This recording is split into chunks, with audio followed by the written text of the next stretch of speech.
स्वागत है आपका आज की खबर में। मैं हूं आपके साथ महिमा शर्मा। रुक करते हैं अयोध्या की बड़ी खबरों की ओर। अयोध्या में राम मंदिर की प्राण प्रतिष्ठा होनी है, जिसमें कई बड़े नेता और अभिनेता को न्योता दिया गया है। वहीं अब विश्व हिंदू परिषद के अंतर्राष्ट्रीय कार्यकारी अध्यक्ष आलोक कुमार और अयोध्या राम मंदिर निर्माण समिति के अध्यक्ष नृपेंद्र मिश्रा ने उपराष्ट्रपति जगदीप धनखड़ को अयोध्या राम मंदिर के प्राण प्रतिष्ठा समारोह का निमंत्रण दिया है। इस दौरान वीपी धनखड़ कहते हैं कि मैं परिवार के साथ अयोध्या धाम आऊंगा और समय के बारे में आपको बता दूंगा। वहीं दूसरी ओर कांग्रेस ने रामलला की प्राण प्रतिष्ठा समारोह का निमंत्रण ठुकरा दिया है। कांग्रेस के वरिष्ठ नेताओं मल्लिकार्जुन खड़गे, सोनिया गांधी और अधीर रंजन चौधरी ने 22 जनवरी को अयोध्या में भगवान रामलला के प्राण प्रतिष्ठा समारोह का निमंत्रण अस्वीकार किया है। मुख्यमंत्री योगी आदित्यनाथ के निरंतर देखरेख में अयोध्या में पर्यटकों की सुविधा के लिए तमाम नए प्रयास हो रहे हैं। इसी कड़ी में अब अयोध्या में 22 भारतीय भाषाओं और संयुक्त राष्ट्र की 6 भाषाओं में साइनेज लगाने का कार्य शुरू हो गया है। इसके बाद अयोध्या आने वाले देशी विदेशी पर्यटकों को अब इधर उधर भटकना नहीं पड़ेगा। अब तक हनुमानगढ़ी, कनक भवन, राम की पैड़ी, अयोध्या धाम जंक्शन, टेढ़ी बाजार, अयोध्या एयरपोर्ट पर साइनेज बोर्ड लगाए जा चुके हैं। अन्य स्थानों पर यह कार्य तेजी से चल रहा है और 22 जनवरी के पहले इन्हें हर हाल में पूरा कर लिया जाएगा। अयोध्या में 22 जनवरी को हो रहे प्रभु श्री राम की प्राण प्रतिष्ठा के कार्यक्रम का उल्लास पूरे देश में दिखाई पड़ रहा है। यूपी के हमीरपुर जिले में भी कुछ समाज सेवियों ने श्री रामवन गमन क्षेत्र चित्रकूट में प्रभु कामतानाथ जा रहे श्रद्धालुओं को लंगर का कार्यक्रम शुरू करवाया और गरीब बेसहारा लोगों के लिए कंबल वितरण का कार्यक्रम किया। हमीरपुर जिले के सुमेरपुर नगर पंचायत अध्यक्ष धीरेन्द्र शिवहरे द्वारा चित्रकूट ट्रेन से जा रहे श्रद्धालुओं को लंगर करवाया गया। साथ ही साथ गरीब बेसहारा लोगों को ठंड से बचाव के लिए कंबल का वितरण किया गया। समाज सेवी धीरेन्द्र शिवहरे की माने तो अयोध्या में हो रहे प्रभु श्री राम की प्राण प्रतिष्ठा के कार्यक्रम के चलते वो इस तरह के कार्यक्रम का आयोजन कर रहे हैं और करते रहेंगे। पहला जो कार्यक्रम था इंटरसिटी से जो भी श्रद्धालुगण चित्रकूट गए हुए हैं उनके भोजन की व्यवस्था, क्योंकि आज अमावस का पर्व है और ये यात्री जो जा रहे हैं प्रभु के दर्शन करने जा रहे हैं उनको भोजन पानी की व्यवस्था मुहैया कराई और नगर में कंबल वितरण का एक कार्यक्रम आयोजित किया। इसमें गरीबों को, असहायों को कंबल वितरित किया। ये 22 जनवरी को प्रभु राम जी को 22 जनवरी को प्राण प्रतिष्ठा कराई जा रही है अयोध्या में। और ये कार्यक्रम पिछली बार भी अमावस में हम लोगों ने किया था और निरंतर हर अमावस को करते रहेंगे। तो चूँकि जैसे ही प्रभु राम के राज्य में प्रजा सुखी थी तो ऐसा ही प्रभु का राम राज्य फिर से। हरियाणा के कैबिनेट मंत्री कंवरपाल गुर्जर ने कांग्रेस पर निशाना साधा है। दरअसल कांग्रेस के शीर्ष नेतृत्व द्वारा प्राण प्रतिष्ठा निमंत्रण को अस्वीकार करने और कांग्रेस नेताओं की बयानबाजी को लेकर उन्होंने कहा कि कांग्रेस का जन्मजात रवैया इसी प्रकार का है। कांग्रेस पहले कहती थी कि राम तो केवल एक कल्पना है, राम कहीं नहीं है। कैबिनेट मंत्री ने कहा कि प्राण प्रतिष्ठा कार्यक्रम में ना जाना ये उनकी मर्जी है। कुछ लोगों का परमात्मा में विश्वास नहीं है, कुछ लोग कहते हैं कि परमात्मा होता ही नहीं है। ये तो अपनी अपनी धारणा है। कांग्रेस ने जो रवैया अपनाया है आज पूरा देश उसकी आलोचना कर रहा है।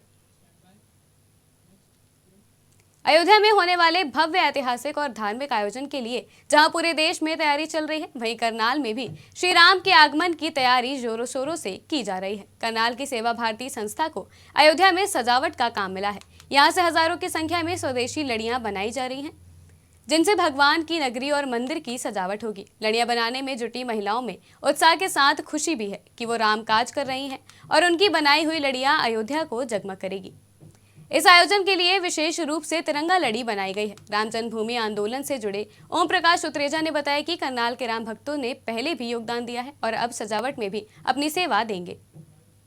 जब से राम जन्मभूमि का आंदोलन चला है, करनाल का विशेष भाग रहा है उसमें और खूब बढ़ चढ़ कर जब से राम मंदिर का दरवाज़ा खोला गया, ताला खोला गया, उसके बाद शिला पूजन, उसके बाद भारत माता गंगा जल वितरण और उसके बाद जो है घर घर में गांव-गांव जाकर जो आंदोलन चला उसमें करनाल का विशेष योगदान रहा है। और विशेष रूप से जब 90 के आंदोलन में मुलायम सिंह ने घोषणा की थी कि कोई परिंदा पर नहीं आ सकता, तब भी करनाल के लोग वहाँ पर उपस्थित थे।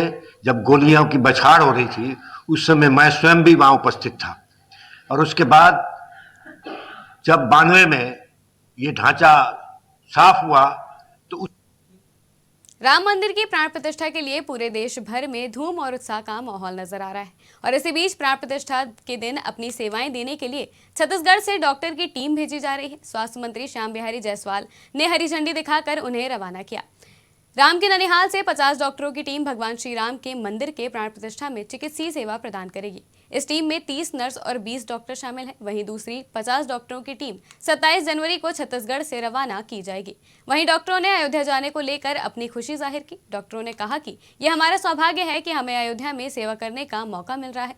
वहीं स्वास्थ्य मंत्री श्याम बिहारी जायसवाल ने कहा कि यह हमारे लिए गौरव का पल है। पहले छत्तीसगढ़ से अयोध्या के लिए चावल भेजा गया और अब छत्तीसगढ़ के डॉक्टर वहां अपनी सेवाएं देंगे। अभी पूरे छत्तीसगढ़ में उत्साह का माहौल है। वैसे तो पूरे भारतवर्ष में 22 तारीख का दिन का इंतज़ार बेसब्री से एक एक जनता कर रही है, क्योंकि भगवान श्री राम न केवल भारत के अपितु पूरे विश्व के सर्वमान्य आराध्य देव हैं, भारत की पहचान हैं। भारत की संस्कृति और भारत का इतिहास जब हम देखेंगे तो कहीं न कहीं भगवान श्री राम जी के इर्द गिर्द घूमता है।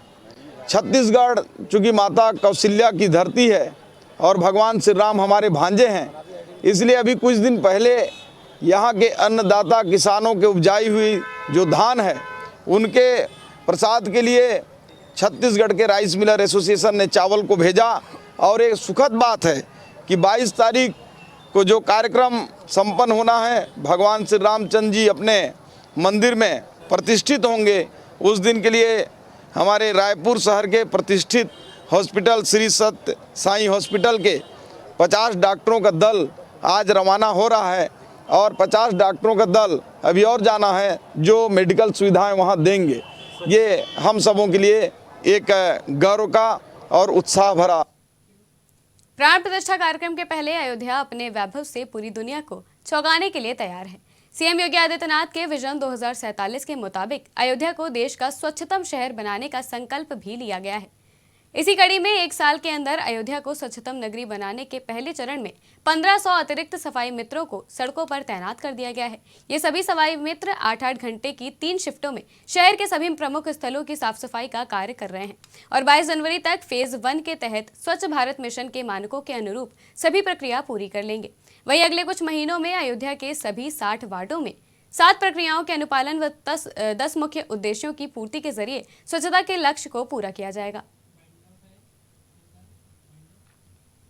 अयोध्या की खबरों में फिलहाल इतना ही। देश और दुनिया की तमाम खबरों के लिए देखते रहिए आज की खबर।